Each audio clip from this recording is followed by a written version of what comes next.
عدالتی کارروائی میں کیا ہوا اور کیا ایکسپیکٹ کر رہی تھی آپ؟ دیکھیں میں نے ابھی بھی وہی بات کی کہ جب تک اس ملک کی آئین ہمیں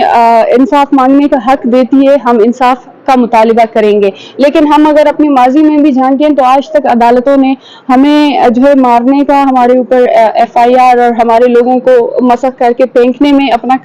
کردار ادا کیا ہے، لیکن آج تک کسی بھی عدالت نے چاہے وہ سپریم کورٹ ہو یا ہائی کورٹس ہوں انہوں نے ہمارے لوگوں کی بازیابی کے لیے کوئی اقدامات نہیں کیا۔ میں جو بالاچ بلوچ کا ذکر کر رہی تھی، بالاچ بلوچ کی لاش 7 دنوں تک تربت کے شہر میں وہاں پر احتجاج پہ اس کے لوائقین بیٹھے تھے کہ بالاچ بلوچ کے قاتلوں کے خلاف ایف آئی آر کی جائے۔ اسی بنا پر ایف آئی آر بھی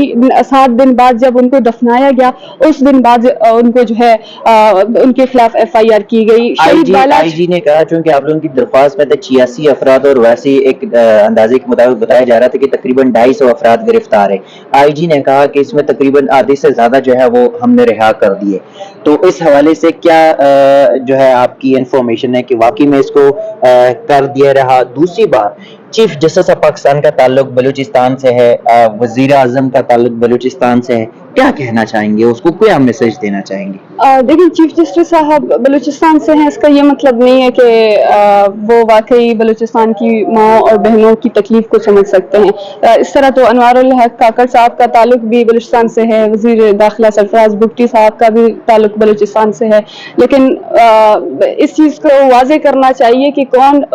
بے بس بلوچوں کی درد اور تکلیف کو سمجھ سکتا ہے۔ اگر واقعی قاضی صاحب بلوچستان سے ہیں اور وہ بلوچستان کی زمین کو اپنی زمین اور بلوچستان کے لوگوں کو اپنے لوگ اپنی عوام سمجھتے ہیں تو اس کے لیے اقدامات اٹھانے چاہیے، اس کے لیے اپنے لوگوں کے لیے لڑنا ہوگا۔ آج چیف جسٹس صاحب اتنی جو ہے بڑی ایک انصاف کی کرسی پر بیٹھے ہیں، ہم ان سے توقعات لگا کر بیٹھے ہیں، وہ ہمیں یہاں سے مایوس نہیں کریں گے، تب ہم سمجھیں گے کہ وہ بلوچستان ہے اور انہوں نے بلوچستانی ہونے کا حق ادا کیا۔ جو گزشتہ روز کا جو واقعہ ہے، گزشتہ رات کا، ابھی تک کتنے افراد جو ہے وہ رہا ہو گئے ہیں؟ دیکھیں ابھی سے 2 گھنٹہ پہلے تک تو ہماری کسی سے رابطہ نہیں ہو پا رہی تھی، ہمارے سارے لوگ کہاں پر ہیں، کس تانے میں ہیں، کسی سے کوئی رابطہ نہیں ہو پا رہی تھی، ہمارے لوگ بھی جا کر ملاقات کرنے کی کوشش کر رہے تھے، کسی کو جانے نہیں دے رہے تھے، لیکن ابھی چونکہ ہم نے یہاں پہ ہائی کورٹ میں جو پٹیشن فائل کیا اور آج کے دن ہم نے ہیئرنگ کو رکھا جس میں جو ہے ڈی سی اور آئی جی کو بھی طلب کیا گیا، اس پریشر کے بنیاد پر ہم نے دیکھا کہ سڈنلی کچھ نیوز ہمارے ساتھیوں کی طرف سے آ رہے تھے کہ کچھ ہمارے ساتھیوں کو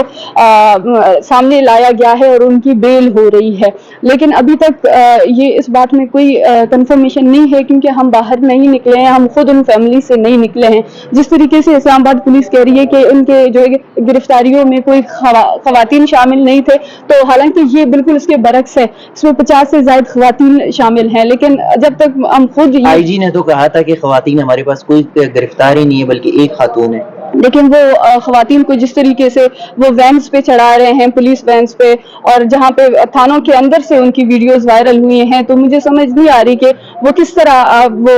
کبوتر کی طرح اپنی آنکھیں بند کر کے وہ سمجھتے ہیں کہ ہم سب کی آنکھیں بند ہیں، تو اس طرح نہیں ہے، حقیقت پر مبنی چیزیں ہیں اور حقیقت کو نہیں جھٹلایا جا سکتا ہے۔ بلوچ نوجوان اس میں بڑی تعداد میں خواتین بھی ہے، اور اس جبری گمشدگیوں کے جو احتجاج ہے یا جو یہ تحریک ہے اس کو بڑا فرنٹ پہ وہ بڑا فرنٹ لیڈ کر رہی ہے۔ بلوچ خواتین میں یہ حوصلہ جو کہ یہ سمجھا جاتا تھا کہ یہ گھریلو خواتین ہیں، جبری گمشدگیاں جو کہ ایک غلط فعل ہے، غیر آئینی، غیر جمہوری ہے، لیکن اس حرکت سے بلوچ خواتین کو ایک جذبہ ضرور ملا ہے، اس حوالے سے کیا کہیں گے؟ لیکن بلوچ خواتین کو اس دن یہ جذبہ، یہ شعور آپ کہیں، یہ جرت، یہ ہمت اس دن ملی جب ان کے گھر سے ان کے مردوں کو اٹھا کر غائب کیا گیا، ان کے بیٹے، ان کے بھائی، ان کے شوہر سالوں سال غائب ہوتے گئے اور ان کو نہیں پتا چلا کہ وہ کہاں ہے، کس حال میں ہے، اور اسی جبر نے میں سمجھتی ہوں ہماری خود یہ جو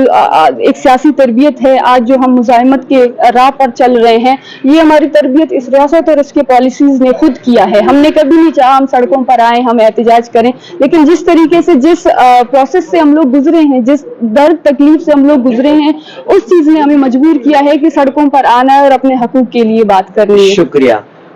ناظرین، وہ پشتو کا ایک شعر ہے،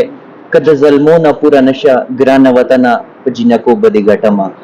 بالکل بلوچ خواتین جو اس تحریک کو فرنٹ پر لیڈ کر رہے ہیں، وہ اس شاعر نے کبھی جو کہا تھا وہ بالکل واقعی سچ ہو رہا ہے۔ اب دیکھنا یہ ہوگا کہ اسلام آباد ہائی کورٹ کی چیف جسٹس عامر فاروق کل اس کیس میں کیا ڈائریکشن اور کیا